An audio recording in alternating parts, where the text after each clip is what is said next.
कुछ भी डाउट नहीं आ रहे हैं, मतलब सारी चीज़ें एकदम अच्छे से क्लियर हो रही है, राइट? है ना? प्लीज़ एक बार कंफर्म करो सबको आवाज़ आ रही है मेरी। तो हम भूगोल में क्या पढ़ेंगे अब? हिमालय पर्वत पढ़ लिए, मैदान पढ़ लिए, ठीक है। तो अब हमारा जो नेक्स्ट टॉपिक रहेगा भौतिक प्रभाग का, ठीक है। भौतिक प्रभाग का नेक्स्ट टॉपिक क्या रहेगा? प्रायद्वीपीय पठार। क्या रहेगा? प्रायद्वीपीय पठार, ठीक है। तो सभी लोग आ गए हैं? सबको वॉइस आ रही है क्या? प्लीज बताओ।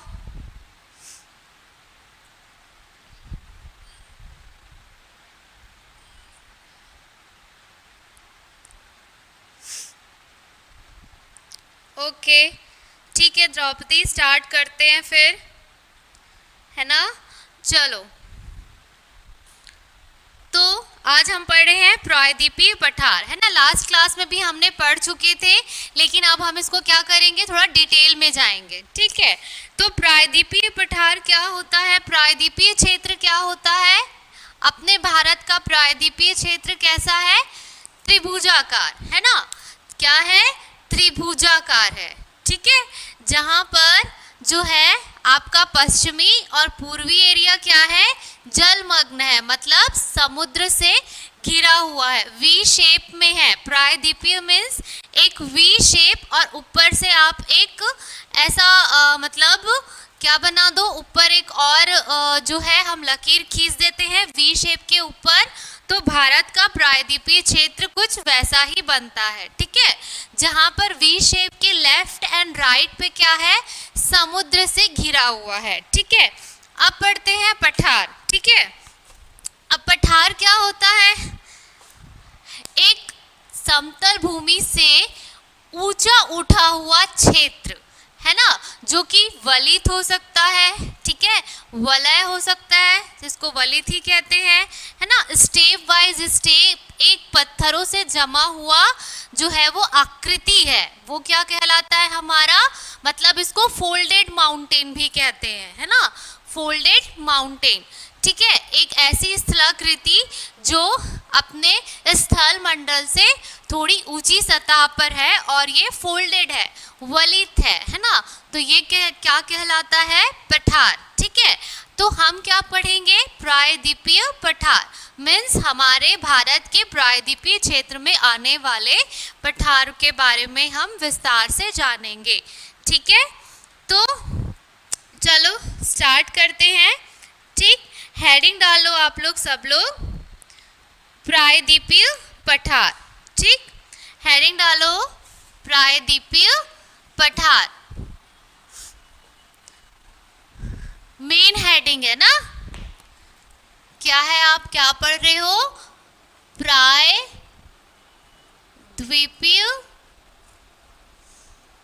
पठार। अच्छा, ये जो हमारे साथ मैम जुड़ी है, इनसे रिलेटेड हमारे पास स्टूडेंट ऑनलाइन आते हैं कि नहीं आते हैं?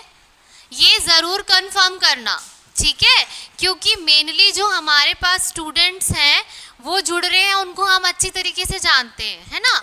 लेकिन मैम जिनके लिए स्पेशली मैम है यहाँ पे, वो बच्चे भी हमारे साथ जुड़े हैं कि नहीं, प्लीज़ ग्रुप में ज़रूर कंफर्म करो, ठीक। उनके डाउट्स कंफर्म करो कि मैम जो है उनको क्लैरिटी आ रही है या मैम से कुछ कोऑर्डिनेशन करना है, तो वो चीज़ भी आप लोग ज़रूर बताओगे, ठीक है, कि आप लोगों को क्या और कितना समझ में आ रहा है ना।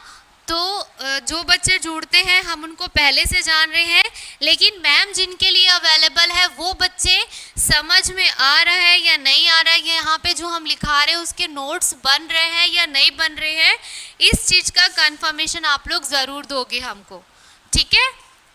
तो चलो, प्रायद्वीपीय पठार क्या होता है ये समझ में आया क्या, है ना। तो भारतीय प्रायद्वीपीय पठार सर्वाधिक प्राचीनतम भूखंड है। प्राचीनतम भूखंड है मतलब बहुत, मतलब प्राचीनतम मतलब समझ रहे हैं ना, है ना। प्राचीनतम भूखंड है, भूगर्भिक इतिहास की दृष्टि से पूर्व में भूगर्भिक इतिहास जो मैंने पढ़ाया था, है ना, भूगर्भिक इतिहास की दृष्टि से ये किसका भाग था? गोंडवाना लैंड का, है ना। मैंने बताया था ना कि प्रायद्वीपीय हिस्सा कैसे वो उठकर जो है जो यूरेशियन प्लेट से टकराकर हिमालय की उत्पत्ति किया। तो ये पहले किसका भाग था? गोंडवाना लैंड का भाग था। ठीक है, तो गोंडवाना लैंड का भाग था। और इसके उत्तरोत्तर में किसका, मतलब उसके बाद किसका निर्माण हुआ? हिमालय का, है ना। मतलब पहले पठार बन चुका है, उसके बाद क्या हुआ? हिमालय का निर्माण हुआ। इसके अलावा क्या हुआ? हिमालय द्वारा जो है वो नदियों द्वारा जो है भारत का विशाल मैदान तैयार हुआ। ये सब मैं आपको बता चुकी थी। ठीक है, तो भारत का जो प्रायद्वीपीय क्षेत्र है ना, भारत का प्रायद्वीपीय क्षेत्र है वो 75% खनिज संपदा से, ठीक है, 75% खनिज संपदा से परिपूर्ण है, जिसका आज हम फायदा ले रहे हैं या लाभ ले रहे हैं। ठीक है, तो जो हमारा छत्तीसगढ़ भी है वो क्या है? भारत के प्रायद्वीपीय का ही क्या है? हिस्सा है। ठीक है, तो अब प्रायद्वीपीय पठार को कितने टाइप्स में डिवाइड किया गया है, इससे पहले जानने से ये जो पठार हैं वो कैसे बने हैं, है ना, किस किस टाइप के हैं हमारे पास। पहला है वलित पर्वत। ठीक है, कैसा है? वलित पर्वत। जैसे कि मैंने आपको पहले ही बताया था, ये क्या हुआ है?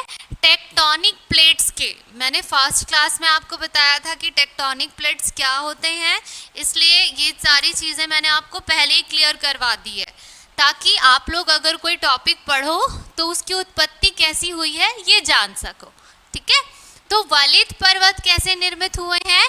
ये है टेक्टोनिक प्लेट्स के आपस में टकराने से। तो वो क्या हुए हैं? फोल्डेड हुए हैं। ठीक है, तो फोल्डेड हो गए हैं इस तरीके से। ठीक है, तो इस तरीके से जो फोल्डेड हुए हैं वो क्या हो गया है? आपका वलय की आकृति लिए हुए हैं। ठीक, और वो उस तरीके की आकृति वाले जो है पर्वत को क्या कहते हैं? वलित पर्वत कहते हैं। ठीक है, तो फर्स्ट हो गया आपका वलित टाइप का या वलय की आकृति वाला। ठीक, दूसरा है आपका अवशिष्ट पर्वत। ठीक है, अवशिष्ट पर्वत क्या होता है? किसी पर्वत का किसी कारणवश अपवर्तन हो जाता है और बची हुई पर्वत श्रृंखला जो है अपशिष्ट पर्वत कहलाती है। अपशिष्ट मतलब समझ गए? बचा हुआ चीज, है ना, बची हुई चीज। मान लो जाए एग्जाम्पल दे रही हूँ जो कि नहीं है लेकिन बता रही हूँ, अरावली पर्वत है। ठीक है, अब अरावली पर्वत का किसी कारणवश, जो कि हुआ नहीं है, किसी कारणवश, मान लो जाए वो तापमान की वजह से हो या कोई भूकंप आया हो, ऐसा कुछ हो, तो वो क्या हो जाए? टूट के गिर जाए। तो मान लो जाए वो इतना सा बन जाए पर्वत, या इतना सा बन जाए, तो या इतना सा बच जाए। तो इस टाइप के जो पर्वत होते हैं वो क्या कहलाते हैं? अपशिष्ट पर्वत। ठीक है, तो पहले क्या हो गया? वलय पर्वत। वलय पर्वत कैसे बने हैं? टेक्टोनिक प्लेट्स के थ्रू। अपशिष्ट पर्वत कैसे बने हैं? कि अगर किसी कारणवश जो है वो किसी कारणवश जो है अगर किसी पर्वत का तापमान या फिर किसी बड़े पर्वत का श्रृंखला टूट कर गिर जाता है तो उससे बने पर्वत को क्या कहते हैं? अपशिष्ट पर्वत। ठीक है, उसके बाद आते हैं ज्वालामुखी पर्वत। ठीक है, कौन कौन सा हो गया? मैं बाकी बच्चों के लिए थोड़ा सा लिख देती हूँ, लिखना वैसे पूरा नहीं है, सिर्फ ये समझाने वाली चीज है। ठीक है, पहला क्या पढ़े हमने? वलित पर्वत। ठीक है, दूसरा क्या पढ़े? अपशिष्ट पर्वत। ठीक, अब थर्ड वाला क्या कहलाता है? ज्वालामुखी पर्वत। बहुत इजी है कि ज्वालामुखी पर्वत कैसा बना होगा, ये आप लोग भी दिमाग लगाकर बता सकते हो। ज्वालामुखी पर्वत कैसा बना होगा? जब ज्वालामुखी पर्वत का निर्माण होता है, जो कि सक्रिय ज्वालामुखी है ना, पृथ्वी से निकलने वाले लावा जब स्थल मंडल में आके जम जाते हैं, है ना। ज्वालामुखी है, ठीक है, सॉरी, ज्वालामुखी है, ठीक, यहाँ से निकलने वाला लावा, है ना, लावा जम जम के इस तरीके से आकृति ले लेते हैं, है ना, तो वो क्या हो जाता है आपका, एक पर्वत निर्माण कर देता है। स्थल मंडल से कुछ ऊंचा हो जाता है, उसको क्या कहते हैं, ज्वालामुखी पर्वत, ठीक है। अब आते हैं ब्लॉक माउंटेन, ठीक है। ब्लॉक माउंटेन क्या कहलाता है, यह माउंटेन फॉल्टिंग एवं रिफ्टिंग से बनती है। फॉल्टिंग या रिफ्टिंग कैसा होता है, फॉल्टिंग और रिफ्टिंग की प्रक्रिया क्या कहलाती है, किसी कारणवश, है ना, वहां पर क्या हो जाता है, नदियों का जमाव, मतलब नदियां बहते रहती है, ठीक है। जब नदियों का बहाव जो है वहां पर क्या हो जाता है, कम हो जाता है, तो वहां पर क्या हो जाती है, जो अपने साथ अवसाद लेकर आती है, तो अवसाद जो इकट्ठा हो जाता है उसके द्वारा जो है ब्लॉक माउंटेन जो है वो निर्मित होता है, ठीक है। और जो है जो जमीन है वो धंस जाती है और अपशिष्ट जो होता है वो क्या हो जाता है, ऊपर हो जाता है, ठीक है। इसकी वजह से क्या कहलाता है, वो ब्लॉक माउंटेन कहलाता है, ठीक। तो इस तरीके से ये कुछ टाइप्स हैं, ठीक। तो इस तरीके से हमने इसके बारे में पढ़ा, ठीक है, ब्लॉक पर्वत या ब्लॉक माउंटेन। चलो अब आते हैं जो है प्रायद्वीपीय पठार को कितने भागों में विभाजित किया गया है, ठीक है। तो हेडिंग डाल लो, प्रायद्वीपीय पठार को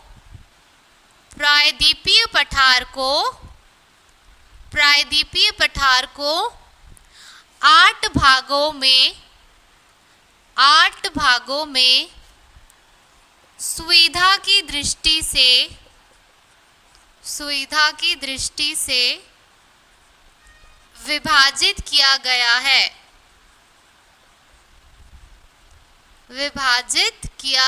है, ठीक है। अब ये कौन कौन से हैं, पहले लाइन से लिख लो, उसके बाद डिटेल वाइज जाएंगे, ठीक है। तो कौन कौन सा पढ़ेंगे हम लोग, नोट करते जाना। प्रायद्वीपीय पठार को 8 भागों में सुविधा की दृष्टि से विभाजित किया गया है, ठीक है। तो वो सारे 8 टाइप्स जो है वो नोट करो।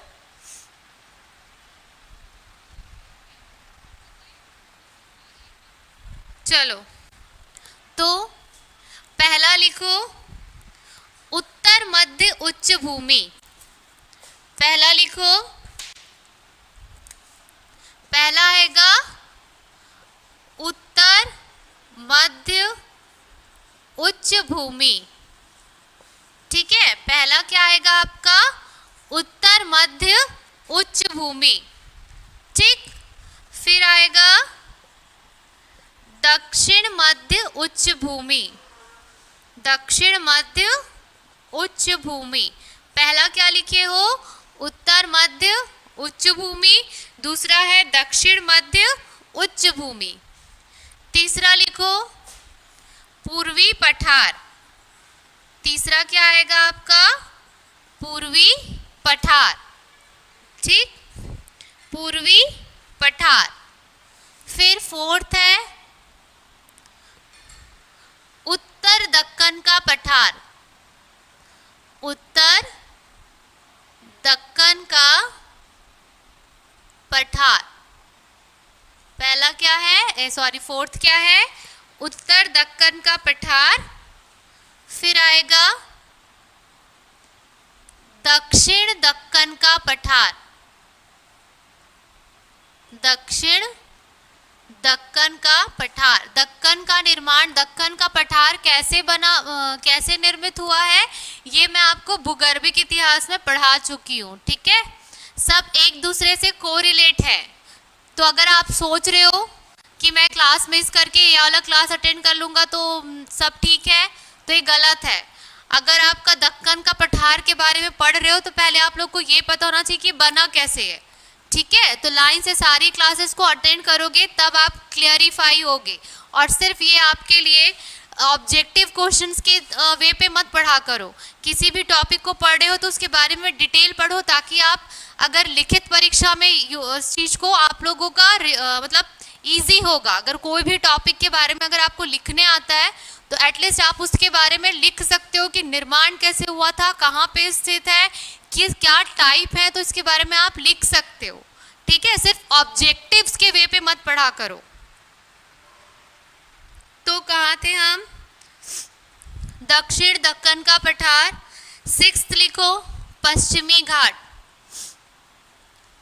पश्चिमी घाट। 7th लिखो पूर्वी घाट। 8th लिखो मेघालय उच्च भूमि।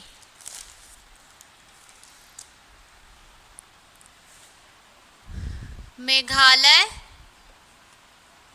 उच्च भूमि, ठीक है। तो इस तरीके से 8 टाइप्स में है, डिवाइड किया गया है प्रायद्वीपीय पठार को पढ़ने के लिए। पहला कौन सा है? उत्तर मध्य उच्च भूमि, ठीक है। दूसरा है दक्षिण मध्य उच्च भूमि। तीसरा है पूर्वी पठार, ठीक। चौथा है उत्तर दक्कन का पठार। पांचवा है दक्षिण दक्कन का पठार। छठवा है पश्चिमी घाट। सातवां है पूर्वी घाट। आठवां है मेघालय उच्च भूमि, ठीक है। इसको स्क्रीनशॉट करो, फिर स्टार्ट करते हैं।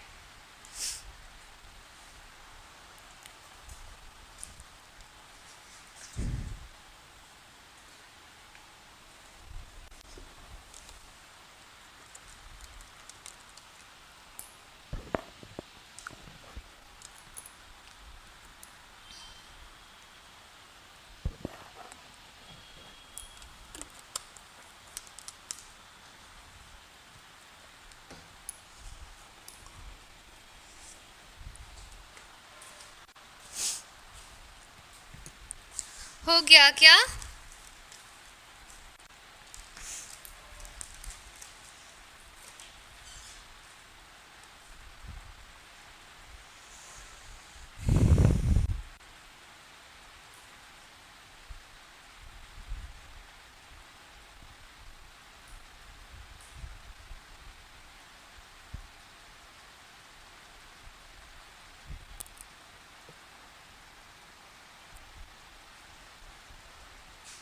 चलो इसे मैं रब कर रही हूँ, आगे बढ़ते हैं।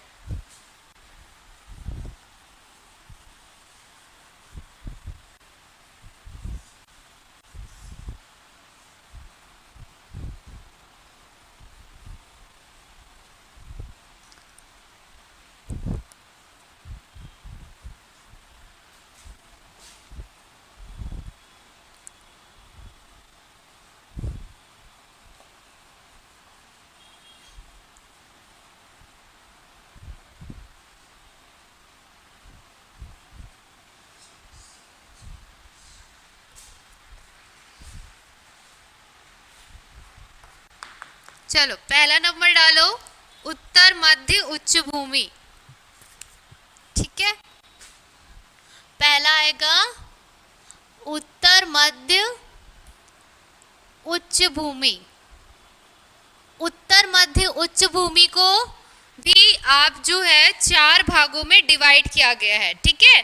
उत्तर मध्य उच्च भूमि को 4 भागों में विभाजित किया गया है। 4 भागों में विभाजित किया गया है। कौन कौन सा है? उत्तर मध्य उच्च भूमि हेडिंग डालना, बाजू में लिखो 4 भागों में विभाजित किया गया है, ठीक है। पहला लिखो अरावली पर्वतमाला, ठीक है।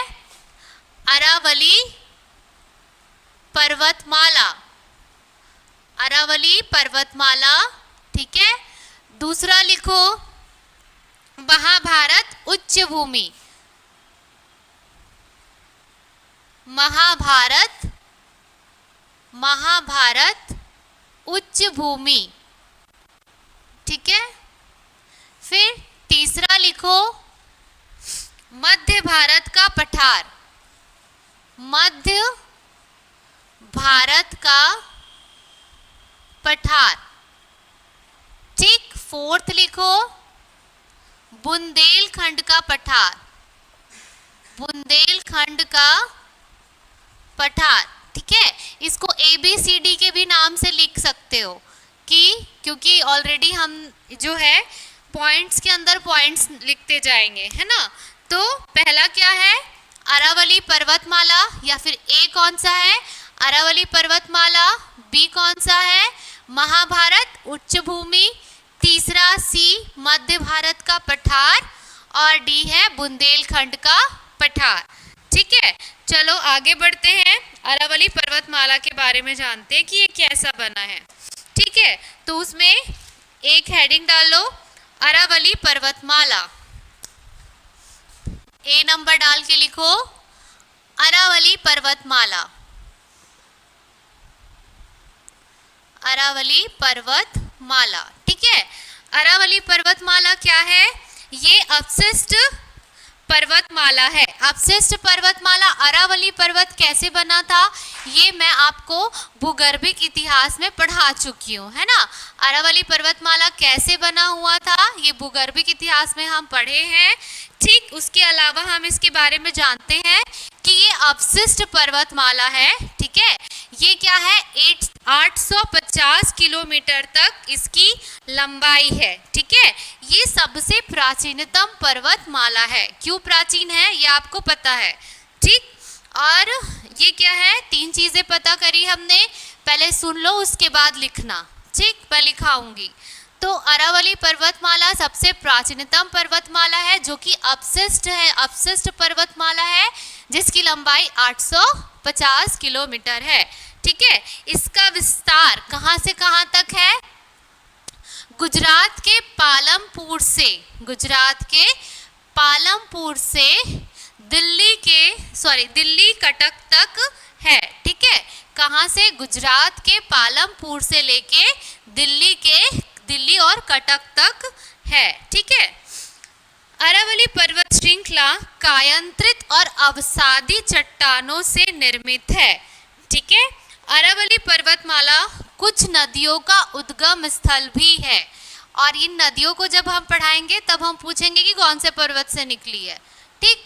तो वो कौन कौन सी नदी है जो अरावली पर्वतमाला से निकली है, हमने इससे अभी पढ़ रहे थे, तो भी हमने मैदान पढ़े थे तब भी हमने पढ़ा था कि अरावली पर्वत से कौन सा निकल रहा है। सबसे पहले आप लूनी में क्लिक कर दो, उसके बाद आता है आपका साबरमती, बनास, ठीक है। तो कौन कौन सा हो गया, लूनी, साबरमती और बनास। इसका उद्गम कहाँ से हुआ है आपका, अरावली पर्वतमाला से, ठीक है।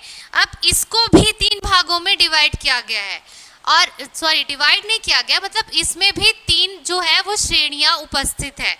कौन कौन सी है जो कि बहुत इंपॉर्टेंट है, ठीक है। तो कौन कौन सी है, पहला है आपका जरगा श्रेणी, पहला कौन सा है आपका, जरगा श्रेणी। दूसरा है हर्षनाथ श्रेणी, ठीक। और तीसरा है आपका दिल्ली श्रेणी, ठीक है। जो दिल्ली में सांसद है ना वो यही इसी श्रेणी में उपस्थित है, ठीक। और सांसद भवन जो है ना, तो जरगा श्रेणी। दूसरा है कौन सा, हर्षनाथ श्रेणी। हर्षनाथ श्रेणी जो है वो आपका खनिज संपदा से दृष्टि से परिपूर्ण है, यहाँ पे बहुत सारे माइंस भी हैं, माइंस मतलब समझ रहे हैं ना, है ना। और जो है जरगा श्रेणी है जिसकी सर्वोच्चतम जो चोटी है वो गुरु शिखर है, ठीक है। कौन सी, गुरु शिखर। इतना समझ में आया क्या कि अरावली पर्वतमाला क्या है, अरावली पर्वतमाला अवशिष्ट पर्वतमाला है, ठीक है, जो कि कायांतरित और अवसादी से निर्मित पर्वत है, ठीक है, जिसकी लंबाई 850 किलोमीटर है, ठीक है। अब कितना है, 850 किलोमीटर है। इसके अलावा यहाँ पर नदियों का उद्गम भी है। नदियाँ कौन कौन सी है, लूनी, बनास और साबरमती, ठीक है। इसके अलावा इसमें जो इम्पोर्टेंट श्रेणी है वो कौन कौन सी है? पहला है जरगा श्रेणी, दूसरा है हर्षनाथ श्रेणी और तीसरा है आपका दिल्ली श्रेणी। ठीक, तो उसके कुछ कुछ इम्पॉर्टेंट पॉइंट्स है, तो उसको आप लोग लिख लीजिए। तो हेडिंग तो डाल ही ली होगे ना, अरावली पर्वत माला। तो चलो इसके पॉइंट्स लिख लो। अरावली पर्वतमाला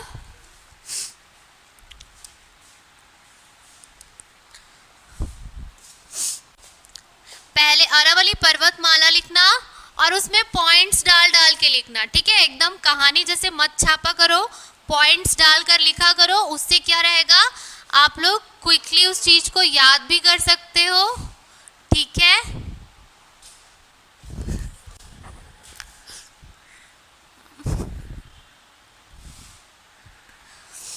ठीक है। तो चलो पहला है, लिखो यह अपशिष्ट व अवसादी से निर्मित पर्वतमाला है। यह अपशिष्ट व अवसादी या अवसाद लिख सकते हो से निर्मित पर्वतमाला है। ठीक है, फिर पॉइंट लिखो, लंबाई 850 किलोमीटर है। लंबाई, नीचे नेक्स्ट पॉइंट लिखना, लंबाई 850 किलोमीटर है। फिर पॉइंट लिखना विस्तार। विस्तार कहां से कहां तक है? विस्तार है इसका गुजरात के पालमपुर से दिल्ली कटक तक है। दिल्ली अलग, कटक अलग। ठीक है, तो विस्तार हो गया हमारा, लंबाई हो गया, कैसे बना है ये पता चल गया हमको। नेक्स्ट पॉइंट लिखो, इसकी प्रमुख श्रेणियां। सॉरी, पहले ना आप लोग वो लिख लो, नदियां। ठीक है, नदी लिख लो, विस्तार हो गया। फिर लिखो लूनी, लूनी साबरमती, लूनी साबरमती, और कौन सा था एक बताई थी मैं, लूनी साबरमती और बनास। लूनी साबरमती बनास नदी का उद्गम। ठीक है, ये हो गया है ना, उद्गम। अब लिखो प्रमुख श्रेणी। प्रमुख श्रेणियां कौन कौन सी है बताइए, किसी का छूट तो नहीं रहा है ना? लूनी साबरमती बनास नदी का उद्गम, प्रमुख श्रेणियां कौन कौन सी श्रेणी है? पहला लिखो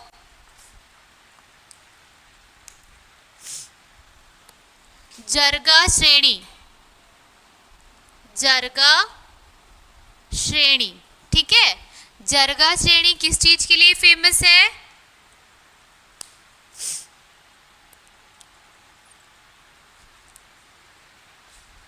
ना? ये है जरगा श्रेणी। सर्वोच्चतम चोटी लिखो इसमें जरगा श्रेणी और डैश करके लिखो सर्वोच्चतम चोटी कौन सी है, इन्वर्टेड कॉमा में लिखो गुरु शिखर, जो कि मोस्ट इम्पॉर्टेंट है ना, गुरु शिखर।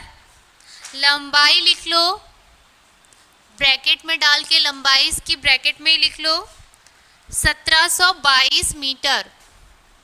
1722 मीटर सर्वोच्चतम चोटी गुरु शिखर 1722 मीटर है, जो कि जरगा श्रेणी पर है। और पर्वत कौन सा है? माउंट आबू पर्वत है। माउंट आबू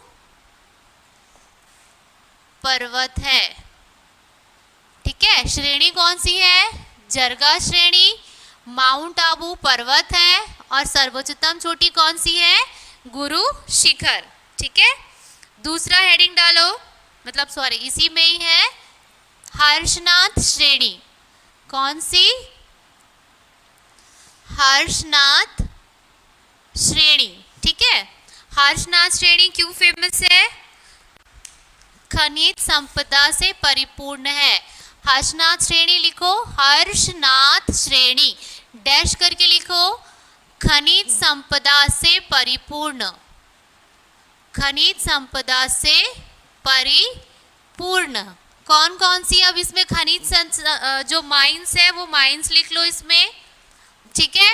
खनिज संपदा से परिपूर्ण है मतलब कौन कौन सी खदानें हैं, है ना, और किस चीज के लिए वो फेमस है वो खदानें। तो पहला लिखो जवार माइंस, इसी में हर्षनाथ श्रेणी में ही ना, हर्षनाथ श्रेणी क्या है? खनिज संपदा से परिपूर्ण है। तो वहां पर कौन कौन सी खनिज के खदानें हैं? तो हर्षनाथ में पहला लिखो ए डाल के, कौन सा है? जवार माइंस। क्या है? जवार माइंस। जवार माइंस किस चीज के लिए फेमस है? जस्ता, सीसा और चांदी। डैश करके लिख लो या ब्रैकेट में लिख लो, जस्ता, सीसा, जस्ता कॉमा सीसा कॉमा चांदी, ठीक है। जवार माइंस किसके लिए फेमस है? जस्ता, सीसा और चांदी, ठीक है। और ये कौन से श्रेणी पे है? हर्षनाथ श्रेणी पे, ठीक। नेक्स्ट खदान लिखो मकराना माइंस। मकराना, मकराना माइंस, ठीक है। मकराना, मकराना माइंस किसके लिए फेमस है? संगमरमर के लिए, ठीक है। किसके लिए? संगमरमर, ठीक, संगमरमर के लिए है। नेक्स्ट है Khetri mines. Khetri mines, Khetri mines किसके लिए फेमस है? तांबा के लिए, है ना। लास्ट क्लास में मैं ये सारा चीज आप लोगों को रटाई थी। हाँ, माउंट आबू नहीं आ रहा?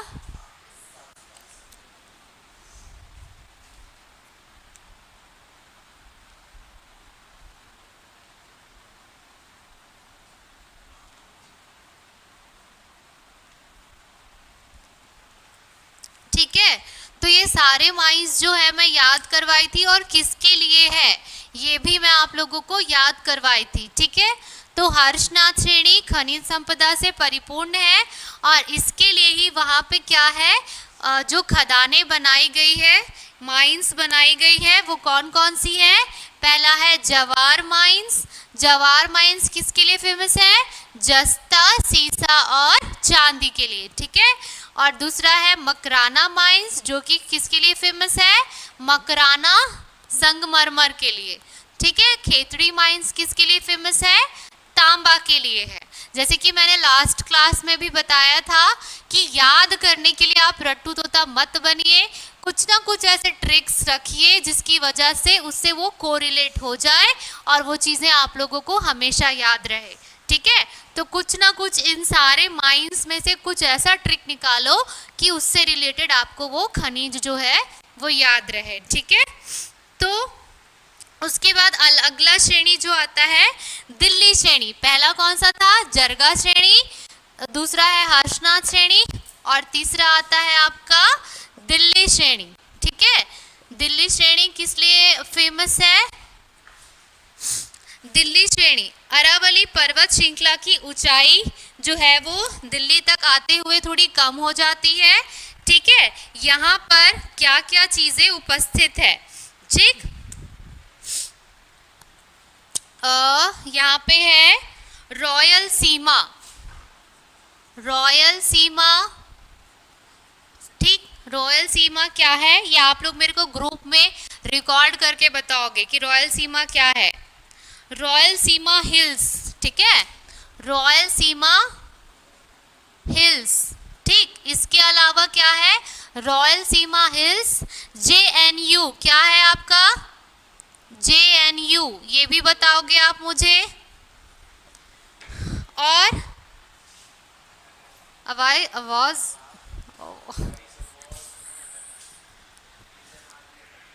आवाज आवाज तो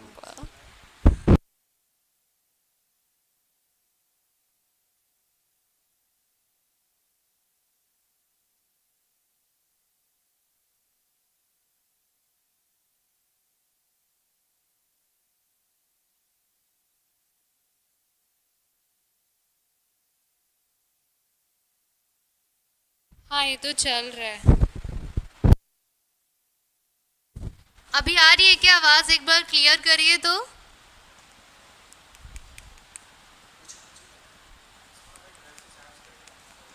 आ रही है क्या?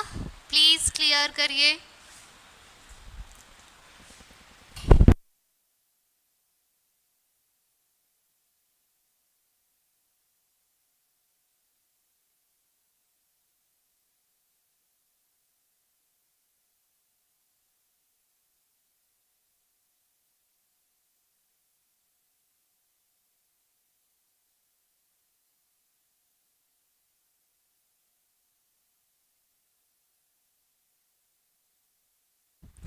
ठीक है, चलो अभी आ रही है वॉइस सबको? ठीक है, चलो आगे बढ़ते हैं। हाँ, मेरे को भटका देते हो यार आप लोग, अटक रही है बोल के। चलो फिर स्टार्ट करते हैं। तो क्या क्या है दिल्ली श्रेणी में, क्या क्या स्थित है? रॉयल सीमा हिल्स, जेएनयू, इसके अलावा संसद है ना, संसद, जेएनयू संसद स्थित है कहाँ पर? दिल्ली श्रेणी में, क्योंकि अरावली पर्वतमाला वहां से आते आते यहाँ पर उसकी जो ऊंचाई है वो थोड़ी कम हो जाती है, तो उस हिल्स पे क्या क्या चीजें उपस्थित है वो है। ठीक है, बस इसमें और कुछ ज़्यादा नहीं है, तो इस चीज़ को आप लोग थोड़ा सा नोट कर लो और याद करते जाओ। ठीक, चलो स्क्रीनशॉट लो। अच्छा, ये अरावली पर्वतमाला में कुछ और भी है, वो लिखवा दूँ क्या? दर्रे, बहुत इंपॉर्टेंट है, वो भी लिख लो। अरावली श्रेणी में कौन कौन से दर्रे उपस्थित है? दर्रे क्या होते हैं ये आप लोग को पता है। ठीक, तो लिखो अरावली श्रेणी के प्रमुख दर्रे, अरावली श्रेणी के प्रमुख दर्रे, अरावली श्रेणी के प्रमुख दर्रे, अरावली श्रेणी के प्रमुख दर्रे, पासेस है ना। तो कौन कौन से दर्रे हैं ये नोट करिए। पहला है गोरान घाट दर्रा, पहला कौन सा है? गोरान घाट दर्रा, गा में ओ की मात्रा, गोरान, गोरान घाट दर्रा। ठीक, गोरान घाट दर्रा ये क्या करता है? गुरु शिखर को माउंट या आबू पर्वत से अलग करता है। डैश करके लिखो गोरान घाट दर्रा। ठीक है, गोरान घाट दर्रा डैश करके लिखो। गुरु शिखर क्या है मैं अभी पढ़ाई हूं, गुरु शिखर को आबू पर्वत से अलग करता है, आबू पर्वत से अलग करता है। सब बहुत इंपॉर्टेंट पॉइंट्स है ना, कोई कहानी नहीं है तो छोड़ना मत, क्योंकि कुछ लोग बहुत ओवर स्मार्ट होते हैं। दूसरा लिखो हल्दी घाट दर्रा, कौन सा है? हल्दी घाट दर्रा।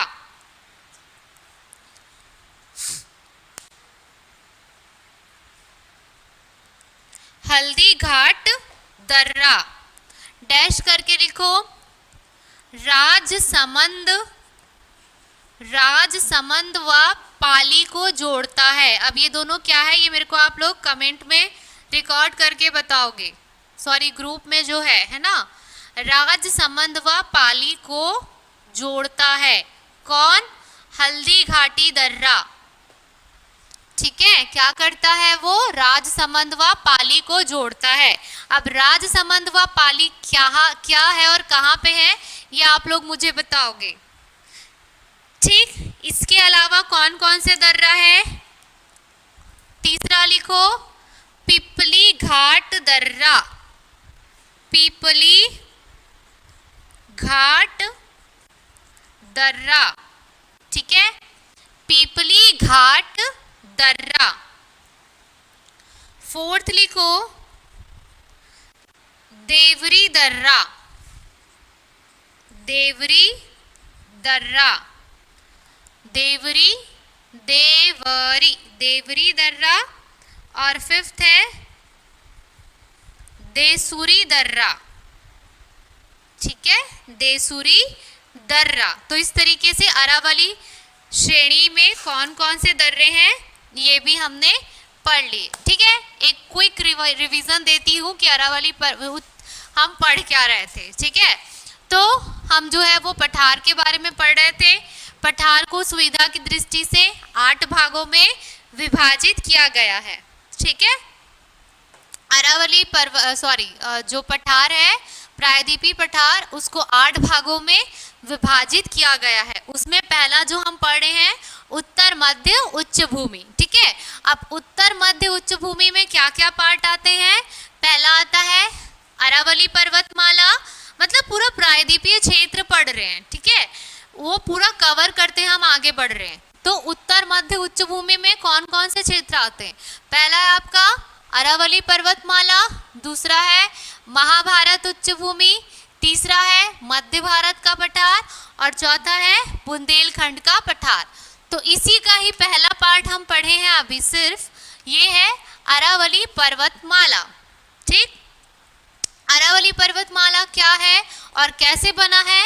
अरावली पर्वतमाला अपशिष्ट व अवसादी जो है अवसाद से निर्मित पर्वतमाला है, ठीक है, जिसकी लंबाई कितनी है? 850 किलोमीटर है, ठीक है। इसमें नदियां कौन कौन सी, उद्गम स्थल कौन कौन सा है? लूनी, साबरमती और बनास, ठीक। इसके अलावा इसमें श्रेणी कौन कौन सी है, ठीक है, वो भी देख लेते हैं। श्रेणी है आपका पहला जो प्रमुख श्रेणियों में आता है जरगा श्रेणी, ठीक है। जरगा श्रेणी की सर्वोच्चतम चोटी कौन सी है? गुरु शिखर, ठीक है, जिसकी लंबाई कितनी है? 1722 मीटर, ठीक है, जो कि माउंट आबू पर्वत में स्थित है। नेक्स्ट आते हैं हर्षनाथ श्रेणी। हर्षनाथ श्रेणी क्यों फेमस है? खनिज संपदा से परिपूर्ण है, जिसमें कुछ माइंस भी हैं। जो इम्पोर्टेंट माइंस हैं वो कौन कौन से हैं? पहला है जवार माइंस, ठीक। जवार माइंस किसके लिए फेमस है? जस्ता, सीसा और चांदी के लिए, जस्ता, सीसा और चांदी के लिए। अब ये आप लोग ट्रिक लगाओ कि आप जवार माइन से जस्ता, सीसा, चांदी कैसे याद रखोगे, क्योंकि अभी हम जब खनिज पढ़ेंगे तब तो ढेर सारा रहेगा और उसमें कंफ्यूजन भी ज्यादा रहेगा, ठीक। नेक्स्ट आता है आपका मकराना माइंस। मकराना माइंस किसके लिए फेमस है? संगमरमर के लिए, ठीक है। तीसरा आता है आपका खेतड़ी माइंस। खेतड़ी माइंस किसके लिए फेमस है? तांबा के लिए, ठीक है। तो श्रेणी में अगला श्रेणी आता है दिल्ली श्रेणी, जहाँ पे है रॉयल सीमा, ठीक है, हिल्स, रॉयल सीमा हिल्स है। जेएनयू संसद भी इसी हिल्स में स्थित है। अब ये बोल रहे हो कि भाई ये सब जो है वो यहाँ पे श्रेणी में मतलब पर्वत में क्या कर रहे हैं, तो ये काफ़ी उतना ऊंचा नहीं है कि जिसपे चढ़ा ना जा सके, क्योंकि अरावली पर्वतमाला यहाँ पर आके जो है वो थोड़ी सी नीची हो जाती है, ठीक। इसके अलावा अरावली श्रेणी, अरावली पर्वतमाला अरावली श्रेणी में कुछ दर्रे भी स्थित है ना। पासेस तो ऑब्वियस ही है, होंगे ही। कौन कौन सी पासेस हैं या दर्रे हैं? पहला है आपका गोरान घाट दर्रा, ठीक। गोरान घाट दर्रा क्या करता है? गुरु शिखर को माउंट आबू पर्वत से अलग करता है, ठीक है। नेक्स्ट है आपका हल्दी घाट दर्रा, जो कि राजसमंद व पाली को जोड़ता है। अब ये दोनों क्या है ये आप लोग बताओगे, राजसमंद और पाली क्या है, ठीक। नेक्स्ट है आपका पीपली घाट दर्रा, ठीक है। फोर्थ है देवरी दर्रा और फिफ्थ है देसुरी दर्रा, ठीक है। तो इस तरीके से ये हमारा हो गया अरावली श्रेणी या अरावली पर्वतमाला, ठीक है। नेक्स्ट भी स्टार्ट कर दें क्या? थोड़ा सा बड़ा है लेकिन।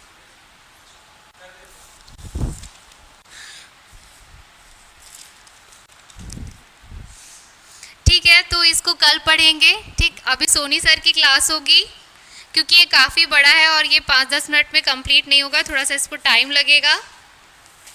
नेक्स्ट रहेगा आपका दक्षिण मध्य उच्च भूमि, तो ये आप लोग हेडिंग डाल लो और इसको कल पढ़ते हैं। ठीक है, चलो थैंक यू। और जो जितना पढ़े उसको अच्छे से पढ़ो, और बाकी का आपका होमवर्क है।